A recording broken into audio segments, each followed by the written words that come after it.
बिस्मिल्लाहिर्रहमानिर्रहीम। अस्सलाम वालेकुम नाजरीन। तोशाखाना केस के अंदर नैब ने बड़ा यू टर्न लिया है और इस यू टर्न का डायरेक्टली जो फायदा होगा इमरान खान को होगा। और अब अमली तौर पर जो तोशाखाना का केस है वो मुकम्मल तौर पर अब खत्म होता हुआ नजर आ रहा है और खत्म ही समझे आप जो नैब ने अब मौकफ लिया है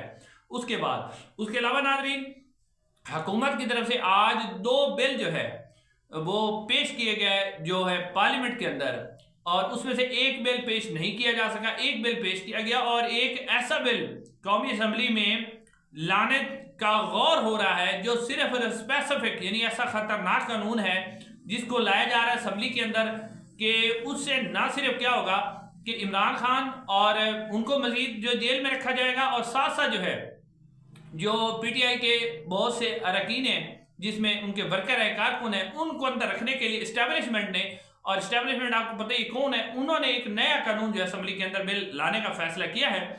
ये मैं तफसीलात आपके सामने रख देता हूँ कि कौन कौन से। उससे पहले नाज़रीन आपको ये बता देते हैं कि जैसे याहिया अफरीदी साहब की आज बड़ी अहम मुलाकात हुई है और ये मुलाकात की खबर सामने आ रही है कि जो हाई कोर्ट के 6 जजेस ने जो अदलिया के अंदर एजेंसीज और ISI की मुदाखलत पर खत लिखा था, चीफ जस्टिस जो इस्लामाबाद हैं, चीफ जस्टिस पाकिस्तान जिससे याहिया अफरीदी साहब की आज उन 6 जजेस के मुदाखलत पर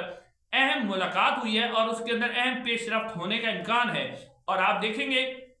कि आने वाले वक्त में ये जो केस है ये फुल कोर्ट के सामने लगेगा और इसके ऊपर बड़ा सख्त किस्म का फैसला आने की उम्मीद है। अब नाज़रीन, जो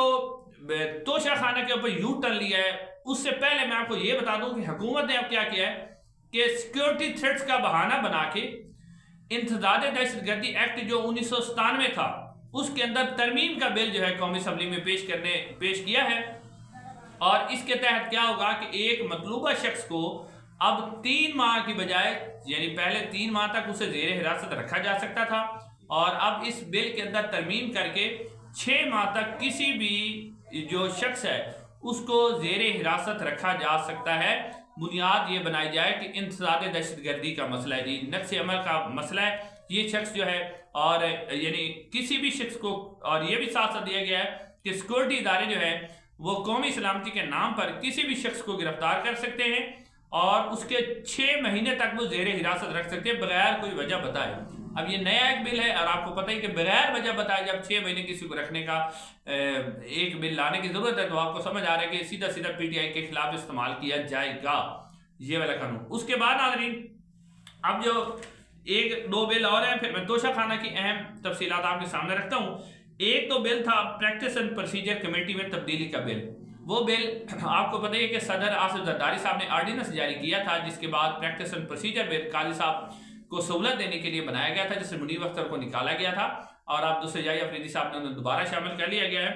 तो इसके अंदर जो तरमीम है अब ये यानी कि इस जो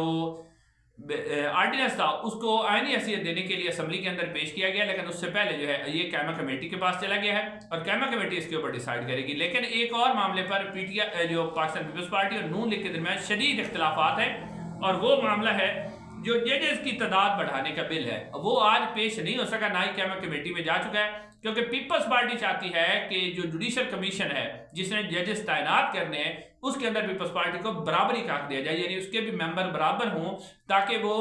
अंदरून सिंध, यानी पीपल्स पार्टी चाहती है कि अंदरून सिंध से जज लाया जाए। जी हाँ नाज़रीन, अंदरून सिंध से मुराद है कि साइयों के जो अंडर जज हैं जो साई लगवाएंगे जिनको साई सारा कुछ करते हैं। तो पीपल्स पार्टी भी चाहती है कि सुप्रीम कोर्ट में हमारा भी हिस्सा हो, यानी अब सुप्रीम कोर्ट तो नहीं रही, हमारा और आपका हिस्सा बनाने की कोशिश की जा रही है, बांटने की कोशिश की जा रही है सुप्रीम कोर्ट। पीपल्स पार्टी चाहती है कि अंदरून सिंध से हम जज लेके आए, नून लीग चाहती है कि मैं अपने जज लेके आऊँ, MKM चाहती है कि एक जज हमारा भी रखा जाए। इसमें पीपल्स पार्टी और नून लीग के दरमियान शदीद इख्तिलाफ है और इस इख्तिलाफ की वजह से जो जज की तादाद बढ़ाने का बिल है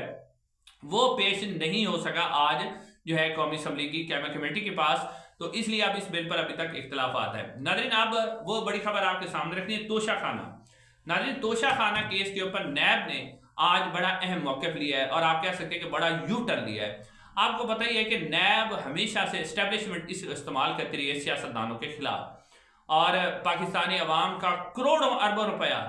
यानी अवाम रोटी के लिए तरस रही है लेकिन हमारी एस्टेब्लिशमेंट करोड़ों से अरबों रुपए लगाती है किसी भी सियासतदान को ब्लैकमेल करने के लिए, उसे फंसाने के लिए, उसे अपनी बात मनवाने के लिए। तो अब आपको याद होगा कि नैब ने केस बनाया था आसिफ अली जरदारी साहब और नवाज शरीफ साहब के खिलाफ, तो तोशाखाना से गाड़ियां लेने का केस। तो ये 2008 की बात है, जब यूसुफ रजा गिलानी साहब वजीर आजम थे, तो उन्होंने आसिफ जरदारी साहब को भी, उस वक्त आसिफ जरदारी साहब ने भी तोशाखाना से गाड़ी ली थी, और नवाज शरीफ साहब को भी 90s में दी गई सऊदी अरब की तरफ से जो गाड़ी थी वो दी गई थी। हालांकि तोशाखाना के रूल्स जो हैं वो ये कहते हैं कि हर किस्म का तोहफा आप ले सकते हैं, गाड़ियां नहीं ले सकते। बेशक आपको तोहफा मिला हो, आप उसकी कीमत अदा कर कभी नहीं ले सकते, लेकिन वो गाड़ियां भी ली गई। अच्छा, अब वो गाड़ी जब ले ली गई तो अब क्योंकि इस वक्त नवाज शरीफ साहब और आसिफ जरदारी साहब इस्टेब्लिशमेंट के प्यारे हैं, तो वो नैब से वो केस खत्म करवाना चाहते हैं। अब नैब ने, जो नैब अदालत है, उसके अंदर मौक़िफ़ ये सामने रखा है, क्योंकि ये 50 करोड़ से कम का मामला है, तो इस मामले को जो है नैब को वापस कर दिया जाए। यानी आप नैब की 2 नंबरी देखें कि एक तरफ इमरान खान साहब का जो तोशाखाना केस है वो 50 करोड़ से कम का है, तो उसमें जब इमरान खान साहब ने कहा था कि ये केस बनता ही नहीं नैब तरमीम के बाद, तो उसके ऊपर नैब ने कहा था कि ये केस FIA को मुंतकिल कर दिया जाए। यानी वो केस FIA को मुंतकिल हो गया था, और यानी आप यहाँ से इस्टेब्लिशमेंट की, नैब की वो 2 नंबरी चेक करें, एक मुल्क के अंदर 2 कानून चेक करें कि वो क्या कह रहे हैं कि ये केस 50 करोड़ से कम का था इमरान खान का, तो उसको बजाय इसके कि नैब वापस लेके उसे खत्म करता या बंद करता, उसको FIA के दे दिया गया। अब नवाज शरीफ साहब का वही केस, और ये वो केस है जिसमें रूल वाजे हैं कि आप गाड़ी ले ही नहीं सकते।